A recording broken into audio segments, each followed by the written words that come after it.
বিসমিল্লাহির রহমানির রহিম। আসসালামু আলাইকুম। সুপ্রিয় দর্শক, কেমন আছেন? সকলেই ভালো আছেন?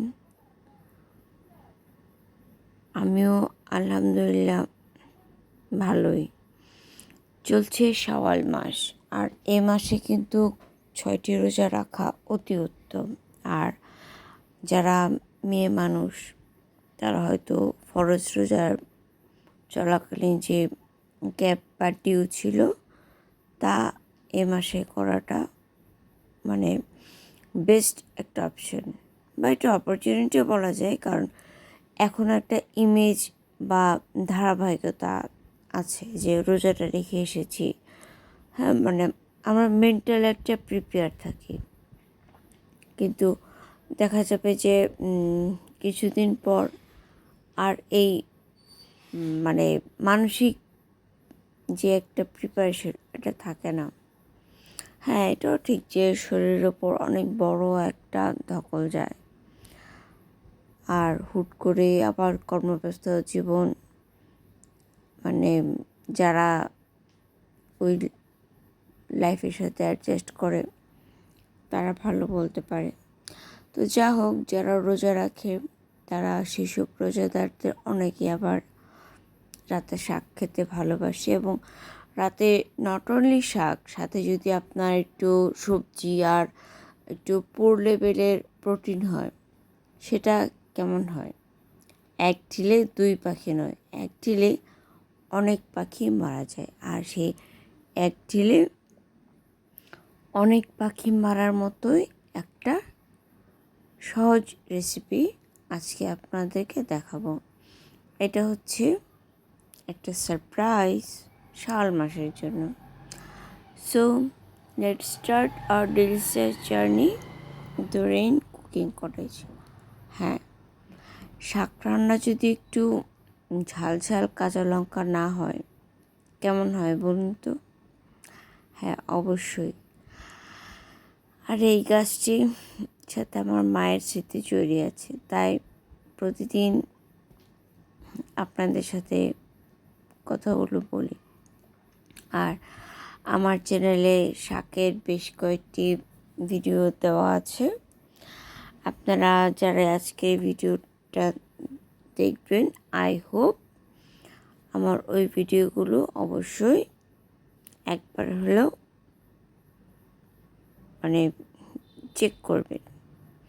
আর অবশ্যই আমার চ্যানেলটি সাবস্ক্রাইব করবেন। আর প্রতিটি শাক রান্নায় কিন্তু একটু হলেও আমি ইউনিক এবং ইনোভেটিভ স্টাইল করার চেষ্টা করেছি।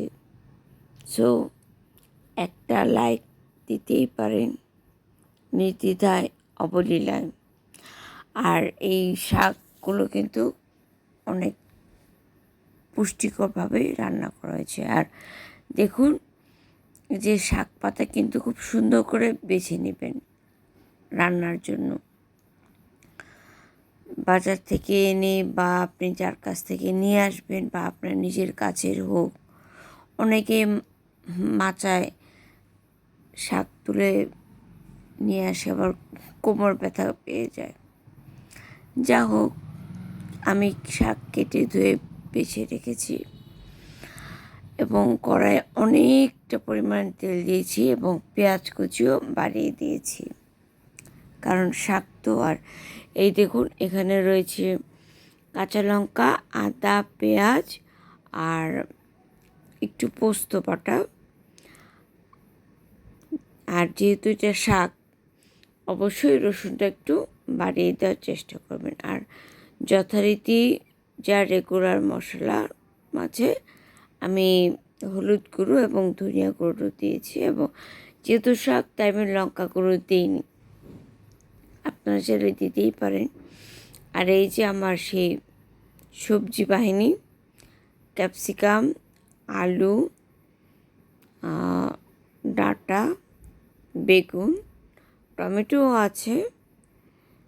আর আপনারা যে কোনো সবজি দিতে পারেন, আমার কাছে যা ছিল আমি তাই দিয়েছি।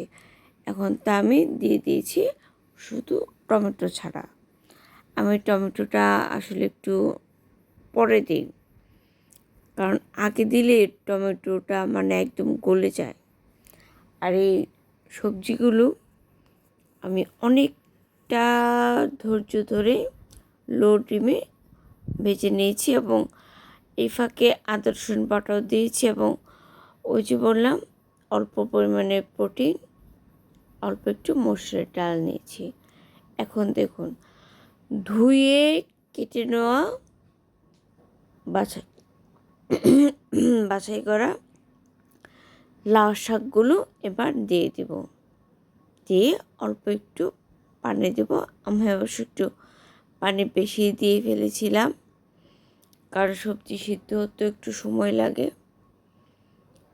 আর এবার আমি কাঁচা লঙ্কা আর টমেটো দিয়ে দিয়েছি। আমার কাছে এইভাবে টমেটো দিতেই ভালো লাগে, মানে নামিয়ে নেওয়ার 2-4 মিনিট আগে, তাহলে টমেটোগুলো গলে ঠিকই কিন্তু মানে একদম ব্লেন্ড হয়ে যায় না। কার কার এরকম ভালো লাগে প্লিজ কমেন্ট করে বলবেন। দেখুন 10 মিনিট পর শাকের এই চেহারা, কি দেখতে খারাপ হয়েছে? যেমনই হোক, এটি খুবই স্বাস্থ্যসম্মত, বিশেষ করে যেসব শিশু থেকে মানে মহিলা পর্যন্ত যাদের চুল পড়ে, বা অনেক সময় দেখা যায় লাগাতার রোজা রাখার পর ইউরিন প্রবলেম বা কোষ্ঠকাঠিন্য সমস্যাও হয়ে যায়, কিন্তু রোজা রেখে একসাথে এতগুলো পুষ্টি অ্যাট এ টাইম নেওয়াটাও সম্ভব হয়ে ওঠে না। তো একটা রান্নায় যদি এরকম একটা প্রসেস থাকে, তাহলে এটা রাঁধুনি বা যারা এটা খাবে তাদের জন্য বেশ উপকারী। সো কেমন লাগলো আজকে আমার ভিডিওটা? এই ভিডিওটা দেখার পর একবার হলেও এটা ট্রাই করবেন এবং বাসায় রান্না করে খাবেন। আর শাওয়াল মাসে শুধু রোজা নয়, কে কী করছেন অবশ্যই কমেন্ট করবেন।